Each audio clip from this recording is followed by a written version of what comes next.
बिस्मिल्लाहिर्रहमानिर्रहीम। अस्सलाम वालेकुम नाज़रीन कराम, मैं हूं मखदूम शहाबुद्दीन और आप देख रहे हैं मेरा फेसबुक और यूट्यूब चैनल। उम्मीद करता हूं आप सब लोग बखैर आफियत होंगे और जहां भी होंगे अपने अहले खाना समेत खुश भी होंगे और महफूज भी।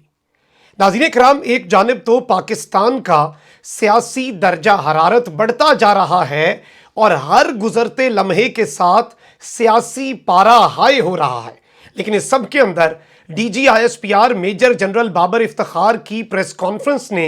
पूरा मंजरनामा बदल कर रख दिया। और एक जानिब इस प्रेस कॉन्फ्रेंस के बाद इमरान खान मुखालिफ टोला, उसमें चाहे सारी सियासी जमातें, पूरा बानमती का कुंबा हो या फिर इनके साथ टोकरा सहाफ़ियों का जो टोकरा है पूरा, जिसमें ये सारे बदबूदार और वजीफ़ा खोर सहाफ़ी हैं, वो सब के सब इस प्रेस कॉन्फ्रेंस को इमरान खान पर चार्जशीट करार दे रहे हैं और इसे शहबाज शरीफ के लिए एक बहुत बड़ी विक्ट्री और एक ताज़ा हवा का झोंका कहा जा रहा है। लेकिन इस सब में इमरान खान हो और इन्हें सरप्राइज न दे, ऐसा कैसे हो सकता है? इस पूरी की पूरी सूरत हाल में इमरान खान ने सियासी एटम बम फोड़ दिया है और अब चीज़ें जो हैं वो किसी भी सूरत नॉर्मलाइजेशन की तरफ नहीं आ सकती। नाउ द थिंग्स हैव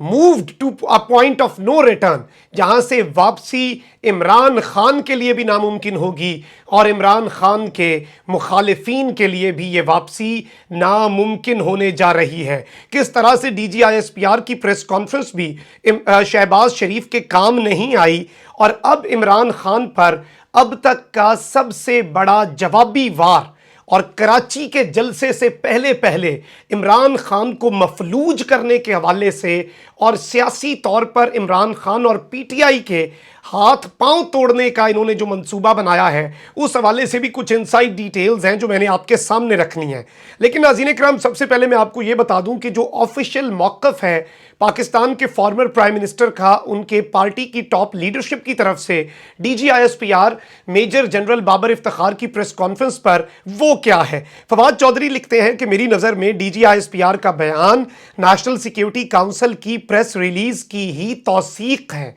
यानी कि ये उस पर एक ठप्पा है। सिक्योरिटी काउंसिल ने कहा कि पाकिस्तान की सियासत में बैरूनी मुदाखलत की मजम्मत करते हैं, लफ्ज़ साजिश इस्तेमाल नहीं हुआ। अब अहम है कि जुडिशल कमीशन बने जो इस मुदाखलत की तहकीकात करे कि ये मुदाखलत कहाँ से हुई, इस मुदाखलत के किरदार कौन थे, कौन कहाँ कहाँ मुलाकातों में शामिल हुआ, मुदाखलत की नौयत क्या थी, क्या शहबाज शरीफ बैरूनी मुदाखलत के नतीजे में वज़ीर आज़म की कुर्सी पर बैठे, लोकल हैंडलर्स कौन थे। ये तमाम सवाल एक ताकतवर जुडिशल कमीशन के सामने आने चाहिए जो दूध का दूध और पानी का पानी कर दे। यानी कि फवाद चौधरी ने भी यही बात की और जब मैंने इस प्रेस कॉन्फ्रेंस के चंद मिनट्स के अंदर ही एक वीलॉग बनाया और अपना तज्जिया पेश किया तो उसमें भी ऐन यही बात थी और उस वक्त शायद बहुत से लोगों को समझ नहीं आ रही थी, क्योंकि एक नैरेटिव बनाने की कोशिश की जा रही है कि इस प्रेस कॉन्फ्रेंस को इमरान खान पर चार्जशीट बना दो, क्योंकि ये सारे का सारा प्रोपेगेंडा है और फिर जो जज्बाती कारकुन है वो भी इसमें फॉल करेगा और वो इदारों के मद्दे मुकाबिल आ जाएगा। ऑल्दो मैंने उस वक्त भी ये बात की कि ये इमरान खान का काम आसान कर दिया है इस प्रेस कॉन्फ्रेंस ने और इमरान खान की ये चीज़ें हक में जाएंगी। इमरान खान क्लीन बोल्ड नहीं हुआ बल्कि अब नो बॉल है और इमरान खान के लिए फ्री हिट है कि वो इस पर छक्का लगा सके। अब इसमें मैं आपको ये भी बता दूं कि फवाद चौधरी ने फिर एक मरतबा एक और स्टेटमेंट दी और उन्होंने कहा कि आज की प्रेस कॉन्फ्रेंस में मरासले की एक बार फिर तस्दीक के बाद वाहिद रास्ता सिर्फ और सिर्फ जुडिशल कमीशन का क़याम है। पहले भी कह चुका हूं, इन हालात में शहबाज शरीफ का वजीर आज़म रहना एक बहुत बड़ा सिक्योरिटी रिस्क है। अब एक जानिब ये सब कुछ हो रहा है, वहीं अब ये इमरान खान के बड़े जलसे देखकर आपस में लड़ पड़े हैं और एक जानिब तो बेचारी MQM, उसके साथ जो हाथ हुआ, शहबाज शरीफ से मीडिया वालों ने पूछा कि क्या गवर्नरशिप दे रहे हैं, उन्होंने कहा गवर्नरशिप की तो कोई बात ही नहीं हुई MQM से। और विफाकी वजारतें भी वही बात है कि सब पुरानी तनख्वाह पर काम करेंगे और खाया पिया कुछ नहीं, गिलास तोड़ा 12 आने, इन्हें पुरानी तनख्वाह पर तो जाएंगे, लेकिन अवाम में अब ये मुंह दिखाने वाले जिसने इमरान खान को धोखा दिया है वो नहीं रहेंगे। अब विफाकी काबीना की तश्कील में पीपल्स पार्टी जो है वो भी नहीं आना चाह रही, अलबत्ता मनाया जा रहा है और इतलात ये हैं कल तक काबीना बन जाएगी। और कल रात मेरी इतलात के मुताबिक जो अंदर की खबर मेरे पास पहुंची है, रात 1 बजे तक एक इजलास हुआ जिसमें पीपल्स पार्टी को मनाया गया कि आप काबीना में आ जाएं, और पीपल्स पार्टी कह रही है कि हमारे हिस्से की वजारतें आप एमक्यूएम, बाप और बीएनपी को दे दें। जो आपने हमें 7 वजारतें देनी हैं वो आप इन्हें दे दें। अब ये वो क्यों कर रहे हैं, ये बड़ी इंपॉर्टेंट है, क्योंकि शहबाज शरीफ के लिए काबीना की तश्कील एक इम्तिहान बन चुकी है। और गुज़श्ता रात 1 बजे तक नून लीग और पीपल्स पार्टी के रहनुमाओं के मुज़ाकरात हुए। ज़राए ने मुझे कन्फर्म किया है कि नून लीग के अयाज सादिक, साद रफ़ीक और राना सनाउल्लाह, और पीपल्स पार्टी की तरफ से यूसुफ गिलानी, शहरी रहमान, राजा परवेज़ और नवीद कमर शामिल थे। अलबत्ता पीपल्स पार्टी को अभी भी बनाया जा रहा है, और शहबाज शरीफ को अब ये फीलिंग आ रही है कि जरदारी ने इमरान खान को भी हटाया और अब हुकूमत के अंदर एक आग में झोंक दिया है, और ना तो इस बयानिए का बोझ जरदारी डायरेक्ट अपने पे लेना चाहता, यानी इसकी सारी लान तान शहबाज शरीफ पर हो, या फिर एमक्यूएम पर हो, या फिर काफ लीग पर हो, या जो काफ लीग तो अब जारी बात है उसमें 2 धड़े हैं, ऑब्वियसली आधी काफ लीग इधर है आधी उधर है, लेकिन जो इमरान के खिलाफ है उन पर हो, और पीपल्स पार्टी इस पर मक्खन पर से बाल की तरह उतार ली जाए और उसे हिट ना किया जाए, और इस सब में जो पॉलिटिकल फायदा है वो पीपल्स पार्टी ले जाए। अब मैं आपको ये बता दूं कि एक जानिब तो इमरान खान ने मुनहरिफ अराकीन की ताहयात नाअहली के लिए सुप्रीम कोर्ट से रुजू कर लिया है, और मेरी इत्तलात के मुताबिक इमरान खान ने आर्टिकल 184(3) की आईनी दरखास्त दायर कर दी, जिसमें इलेक्शन कमीशन, स्पीकर कौमी असम्बली, सेक्रेटरी कानून और सेक्रेटरी काबीना को फरीक बनाया गया है। ये दरखास्त डॉक्टर बाबर आवान के जरिए दायर की गई है। दरखास्त में कहा गया है कि करार दिया जाए कि मुनहरिफ अरकान की नाअहली ताहयात होगी। इसके साथ ही साथ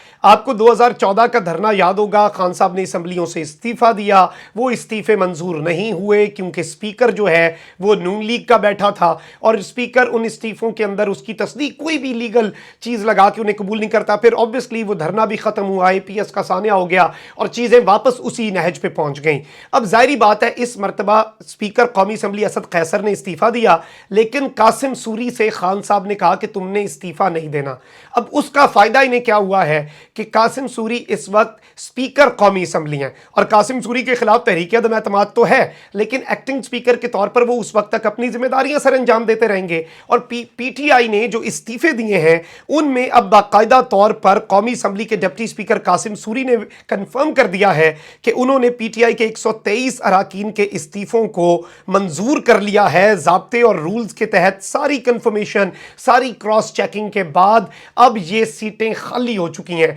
ये बहुत बड़ा सियासी धमाका है, और अब इलेक्शन कमीशन जो कि कॉम्प्रोमाइज्ड है, जो कि कुछ दिन पहले तक सुप्रीम कोर्ट में कह रहा था उससे इलेक्शन नहीं करवा सकता, वो क्या वो 123 हलकों में इलेक्शन करवा सकता है, वो भी 1 साल पहले। इलेक्शन तो साल बाद है, साल के अंदर अंदर बल्कि 7-8 महीने में इलेक्शन का माहौल शुरू हो जाना है, इलेक्शन की तैयारियां शुरू हो जानी है। तो इस वक्त इलेक्शन कमीशन का भी इम्तिहान है, और Imran Khan point of no return पर चले गए हैं। अब इमरान खान ने एक स्टेटमेंट भी दिया, और ये सियासी एटम बम फोड़ा है खान साहब ने। इसे जितनी ज्यादा अहमियत दी जाए इस खबर को वो कम है, और मुझे लगता है मैं इसकी इंपॉर्टेंस शायद आप पर वाजे ना कर सकूं, लेकिन मेरी कुछ लोगों से बात हो रही थी, और कुछ ऑब्वियसली बड़ी टॉप के लोग, हर हल्के के सारे स्टेक होल्डर्स के, और सभी इसे अब तक की सबसे बड़ी डेवलपमेंट करार दे रहे हैं। अब इमरान खान ने भी कारकुनों को नाज़रीन कराम कॉल दे दी है, और इमरान खान ने यह कहा है कि इस वक्त इलेक्शन की तैयारी करें, और मैं अपने सलाम पेश करता हूं MNAs को जिन्होंने इस करप्ट निज़ाम का हिस्सा बनने से इनकार कर दिया है, और इस पूरे के पूरे करप्ट टोले के खिलाफ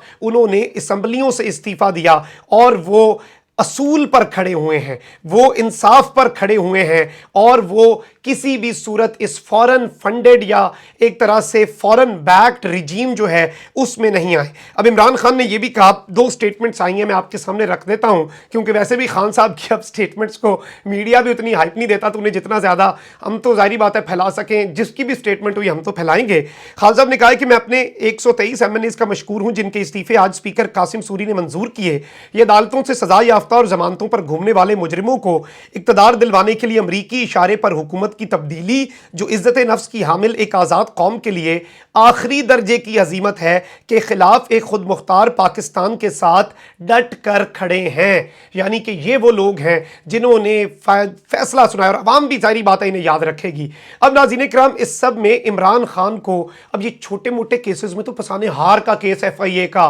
फिर ECL में कि जी फौरन खत जो है इसमें क्योंकि क्लीन चिट देनी है, इन्होंने सिर्फ खुद क्लीन चिट नहीं लेनी, इन्होंने अमेरिका बहादुर को भी क्लीन चिट देनी है। اب اس سارے کے سارے معاملے میں آپ کو یہ بتا دوں کہ فورن فنڈنگ کیس میں پی ٹی آئی کو اور عمران خان کو ہمیشہ کے لیے اڑانے کا منصوبہ تیار کر لیا گیا ہے۔ اس حوالے سے اب بہت بڑا فیصلہ ہوا ہے۔ اسلام آباد ہائی کورٹ نے الیکشن کمیشن کو فورن فنڈنگ کیس کا 30 روز میں فیصلہ کرنے کا حکم دے دیا۔ اسلام آباد ہائی کورٹ کے جسٹس محسن اختر کیانی نے تحریری فیصلہ جاری کر دیا ہے۔ اسلام آباد ہائی کورٹ نے فورن فنڈنگ کیس کا ریکارڈ اکبر ایس بابر کو دینے سے روکنے کی پی ٹی آئی کی درخواست مسترد کر دی۔ اکبر ایس بابر کو ممنوعہ فورن فنڈنگ کیس کی کارروائی سے الگ کرنے کی درخواست بھی مسترد کر دی گئی ہے۔ اسلام آباد ہائی کورٹ نے پی ٹی آئی کے اکبر ایس بابر کے خلاف درخواست خارج کر دی اور الیکشن کمیشن کا فیصلہ برقرار رکھا ہے۔ تحریک انصاف نے الیکشن کمیشن کا فیصلہ چیلنج کیا تھا اور الیکشن کمیشن نے 25 جنوری اور 31 جنوری کو پی ٹی آئی کی درخواستیں مسترد کر دی ہوئی تھیں۔